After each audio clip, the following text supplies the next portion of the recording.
आई तुळजाभवानी नवसाला पावणारी देवी सत्यकथा. एका देवतेच्या दरबारात जिथं दुःख थांबतं, नवस पूर्ण होतात आणि श्रद्धा चमत्कार बनते. ही कथा आहे तुळजाभवानी नवसाला पावणाऱ्या आईची. सोलापूर जिल्ह्यामधलं छोटंसं असं गाव तुळजापूर. पण ही जागा लहान असली तरी इथल्या देवीचा दरबार विशाल आहे. तिचं नाव घेतल्यावरही दुःख मागं सरतात. ही आहे आई तुळजाभवानी, नवसाला पावणारी, संकटातून सोडवणारी आणि भक्तांच्या मातेसमान देवी शक्ती. इथं येतो एक असा प्रवासी जो नवसाचा नव्हे पण प्रश्नांचं ओझं घेऊन आलेला आहे. खूप जुनी गोष्ट आहे. एक विधवा आई आपल्या 2 मुलांना घेऊन तुळजापूरच्या पायऱ्या चढत होती. तोंडावर उन्हानं भाजलेलं होतं, पण डोळ्यांमध्ये आशेचा प्रकाश होता. ती नवरा वारल्याच्या नंतर तिला गावानं वाळीत टाकलं होतं. ती एक आई होती. तिच्याकडे 2 मुलं होती. ती म्हणाली, "आई तुळजाभवानी हिच्या दारात चालते, एक नवस करते आणि माझं आयुष्य बदलते." ती देवीसमोर बसली. पायाला भस्म लावलेला, डोक्यावर पदर आणि तिच्या ओठांमधून एकच वाक्य आलं, "आई, जर तू माझ्या मुलांना जगवशील, तर दरवर्षी मी तुझ्या चरणी पायी वाटेने चालत येईल." तो नवस पूर्ण झाला. पुढील 32 वर्ष ती आई पायवाटेने येत राहिली आणि मुलं मोठी होत राहिली. 1 वर्षही तिने चुकवलं नाही. तिची दोन्ही पोरं उच्च शिक्षित झाली, नोकरीला लागले आणि संपूर्ण गावानं तिचं नाव पुन्हा सन्मानाने घेतलं. दुसरी कथा ही एका सैनिकाची आहे. एक युद्ध झालं, त्याला गोळी लागली, शरीर शून्य झाला, पण मनामध्ये एकच नाव, तुळजाभवानी. माझ्या लेकराला दाखवायचे तुझं दर्शन. डॉक्टर म्हणाले, वाचायची शक्यता कमी आहे, पण आईने तुळजापूरला नवस घातला. माझा मुलगा परत आला तर त्याच्या मंदिरात सोन्याचं ताली समान चढवेन. आणि एक चमत्कारच घडला. 11 दिवसांमध्येच मुलगा शुद्धीमध्ये आला आणि 2 महिने झाल्याच्या नंतर तो मुलगा मंदिरामध्ये हजर झाला. शब्द संपतात, श्रद्धा बोलते. तुम्ही काय मागता आईकडे? नोकरी, विवाह, आरोग्य की संतान? पण आई तुळजाभवानी ती फक्त मागणं पूर्ण करत नाही, ती संपूर्ण आयुष्यच बदलून टाकते. तुळजाभवानीचं मंदिर हे केवळ एक पवित्र स्थान नाही, तर इथं अनेक गूढ, अद्भुत आणि अशक्य वाटणाऱ्या गोष्टी घडतात. गाभाऱ्यामध्ये एक शिळा आहे, जी देवीचा स्वयंभू अवतार मानली जाते. हजारो वर्षापूर्वी ती शिला स्वतः प्रकट झाली होती आणि हीच देवी तुळजाभवानी. खूप एक जुनी गोष्ट आहे. एक मुलगी तिच्या लग्नामध्ये खूप अडचणी येत होत्या. तिच्या लग्नात एका मागून एक अडचणी येतच राहिल्या. कुंडलीमध्ये सर्पदोष सांगितला. घर घरात खालावलेली आर्थिक परिस्थिती होती. पैशांची तंगी होती. पण मनामध्ये एकच आशा होती, तुळजाभवानी मातेची. ती म्हणाली, मला आईने जर मार्ग दाखवला तर मी तिच्या गाभाऱ्यात साखर आणि फुलांचा दरवाजा करीन. त्या रात्री त्या मुलीला एक स्वप्न पडलं. ती देवी तिच्या स्वप्नात आली आणि म्हणते, माझ्या मंदिराच्या डाव्या बाजूला पायरीखालील ओटा शोध. ती लगेच दुसऱ्या दिवशी तुळजापूरला जाते. ओट्याच्या आत छोटंसं असं शंख सापडतं, जो तिच्या कुलदेवतेच्या पुराणात वर्णिलेलं असतो. त्याच महिन्यात तिचं लग्न ठरतं. आई तिच्यावरती प्रसन्न होते आणि आजही ती तुळजापूरच्या सेवेत दर नवरात्रीमध्ये स्वयंसेवक म्हणून काम करत असते. तसंच एक नामवंत शिक्षक होते. त्यांना 15 वर्ष झाली होती लग्नाला, परंतु त्यांच्या घरामध्ये मूलबाळ होत नव्हतं. ज्योतिष म्हणाले कालसर्प दोष आहे, पण उपाय सुचवताना एक साधू बोलून गेले, तुळजाभवानीचं मंदिर, देवीचं नामस्मरण केलं तर कुठलाही दोष निवळतो. त्यांनी ते ऐकलं. त्यांनी आणि त्यांच्या पत्नीने 108 दिवस रोज तुळजाभवानी मातेचा स्तोत्र जप केला. 109वा दिवस होता. त्यांच्या घरात एक गोड बातमी आली आणि त्यांना नंतर एक मुलगा झाला. त्यांनी देवीचा आशीर्वाद म्हणून त्या मुलाचं नाव तुळजेस असं ठेवलं. एक चमत्कार आहे. मृत्यूच्या तोंडातून परतलेला एक जीव आहे. रस्त्यावरील अपघातात तो अत्यंत गंभीर दुखापत झाला होता. डॉक्टरांनी आशा नाही असं देखील सांगितलं होतं. त्याची आई एका हातात देवीचा हार आणि दुसऱ्या हातात पाणवलेली पावती होती. ती तुळजापूरला आली आणि देवीसमोर खाली बसली. तिनं न सांगता एक नवस केला. जर माझा मुलगा वाचला तर मी गाभाऱ्यात माझा केस देवीला अर्पण करेन. आणि त्या रात्रीच एक चमत्कार घडला. डॉक्टरांचा फोन आला. हार्टबीट परत सुरू झाली आहे. हा चमत्कारच घडला. 3 महिन्यांनी तिचा मुलगा स्वतःच्या पायाने गाभाऱ्यात आला आणि आईने तिचे केस देवीला अर्पण केले. देवीचं नवस पूर्ण करते, पण देवी एक गूढ नियम आहे.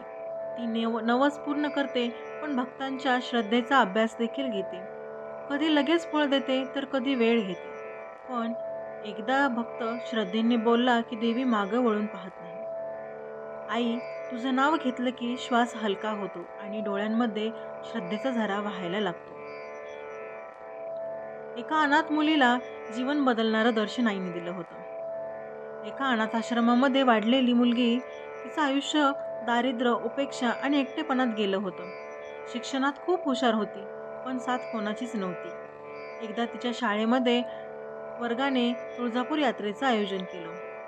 ती प्रथमच त्या मंदिरात आली. मंदिराच्या गाभाऱ्यात आल्यावर देवीसमोर पाहताच तिच्या डोळ्यात पाणी आलं आणि तेवढ्यात तिच्या मनात एक आवाज उमटला, बाळ, घाबरू नकोस, तू माझीच लेक आहेस. ती जराशी घाबरली, पण शांत राहिली. त्याच महिन्यात एका दाम्पत्याने तिला दत्तक घेतलं आणि ती मुलगी आज स्वतः शिक्षिका झाली आहे. देवीच्या आशीर्वादामुळेच हे सगळं घडलं असं तिचं म्हणणं आहे. म्हणून ती दरवर्षी नवरात्रीमध्ये 9 दिवस मंदिरात सेवा देते. तुळजाभवानी विषयीचा उल्लेख स्कंदपुराण आणि देवी भागवत यासारख्या ग्रंथात सापडतो. इथे देवीचे वर्णन असं केलंय, तुळजाभवानी ही शक्तीचा साक्षात अवतार आहे. ही तुळजा म्हणून स्थिर झाली कारण तिने महिषासुराचा वध केला. हे मंदिर येरळा नदीच्या उगमाजवळ आहे आणि असं मानलं जातं की जिथं तिनं स्वतः प्रकट होऊन शिवाच्या आदेशाचा भक्तांना तारलं आहे. काही विद्वान देखील असं म्हणतात की तुळजाभवानी म्हणजे रेणुका मातेचा अवतार, तर काही जण म्हणतात ती पार्वतीचं क्रोधरूप आहे, म्हणजेच दुर्गा. पण प्रत्येक रूपाचं एक साम्य आहे. संकटात भक्ताच्या हाकेला ओ देणारी अशी ती माता आहे. आजही मंदिरामध्ये एक गुप्त दरवाजा आहे, जिथं फक्त पुरोहितच प्रवेश करतात आणि तिथं साठलेली अनेक रहस्य अजूनही उलगडलेली नाही. अशीच एक गोष्ट आहे, रहस्यमय गोष्ट, देवी आणि नशिबाचा खेळ. एक दाम्पत्य होतं. त्यांना 6 वेळा त्यांचं मूल दगावलं होतं. वैद्य, डॉक्टर, ज्योतिष सगळं करून झालं होतं. शेवटी ते तुळजापूरला आले आणि देवीसमोर फक्त शांत बसले. कोणताही नवस केला नाही, मागणं नाही, फक्त डोळ्यांमध्ये अश्रू होते. त्याच रात्री त्यांना स्वप्नात एक वृद्ध महिला भेटली, जिनं हातात तुळजाभवानीचा हार धरला होता. तिनं म्हटलं, तुम्ही मागितलं नाही, पण तुमचं नशीब मी बदलते. हे लेकरू तुमचं आहे, देवीने पाठवले. 9 महिन्यानंतर तिच्या घरी कन्या अशी जन्माला आली. त्यांनी तिचं नाव तुळजा ठेवलं. श्रद्धा म्हणजे काहीतरी मागणं नाही, ती म्हणजे विश्वास ठेवणं असतं की कुठेतरी कोणीतरी आपल्यासाठी जागं आहे. तुळजाभवानी ही केवळ एक मूर्ती नाही, ती जगणारी माता आहे, जिला तुमचं दुःख, अश्रू, नवस सगळं ऐकू जातं. आजवर आपण पाहिलं, अनेक भक्तांनी तुळजाभवानीकडे नवस केला आणि प्रत्येक नवसाचा प्रत्युत्तर मिळालं, कधी लगेच तर कधी संयम घेऊन. पण एक अशी गोष्ट खरी आहे, आई तिच्या लेकरांसाठी पाठ फिरवत नाही. तिचं दरबार हे न्यायाचं जग आहे, जिथं श्रीमंत, गरीब, शिक्षित, अशिक्षित, ब्राह्मण, दलित असा भेद नाही. फक्त श्रद्धा लागते आणि मग चमत्कार घडतो. 82 वर्षाचे एक आजोबा होते. 57 वर्षापासून दर नवरात्रात तुळजापूरला ते येत होते. एकदाही चुकवले नव्हते. लोकांनी विचारलं, बाबा, इतकं वय झालं, आता कशाला? माझं वय चाललंय, पण माझं मन अजूनही तुळजाभवानीचे लेकरूच आहे. मी आज जे बोलतोय ते मी शेवटचा नवस घेऊनच तिच्या चरणी विसावेन. पुढच्या वर्षी त्या बाबांचं देहावसान मंदिराच्या समोरच झालं. पुढच्या वर्षी त्यांचं देहावसान मंदिराच्या समोरचं दर्शन घेताना झालं. चेहऱ्यावरती शांती होती. त्यांच्या हातात तुळजाभवानीचा प्रसाद होता.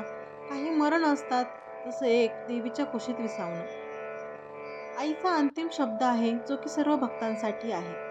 आई तुळजाभवानी सांगते, मी तुम्हाला संकटातून काढीन, पण तुमचा विश्वास खरा पाहिजे. माझ्या गाभाऱ्यात आलेलं प्रत्येक अश्रू मी जपून ठेवते आणि योग्य वेळेला त्याचं उत्तर आशीर्वादात देते. तुम्ही माझ्या मंदिरात याल किंवा नाही याल, पण तुमचं मन जर माझ्याशी जोडलं असेल तर मी तुमच्या पाठीशी कायम आहे. तुळजाभवानी ही केवळ देवी नाही, ती आई आहे. संकटाची ढाल आहे, नवसाची हमी आहे. तिचं दर्शन मिळालं तर आयुष्याचं अंधार आपल्या आप प्रकाशात बदलतं.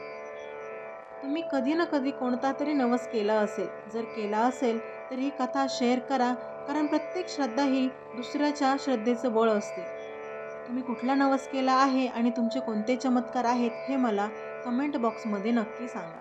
आई तुळजाभवानीच्या चरणी मनापासून केलेली प्रार्थना कधीच वाया जात नाही, कारण तिच्या भक्तांना ती कधीच निराश करत नाही. धन्यवाद मंडळी.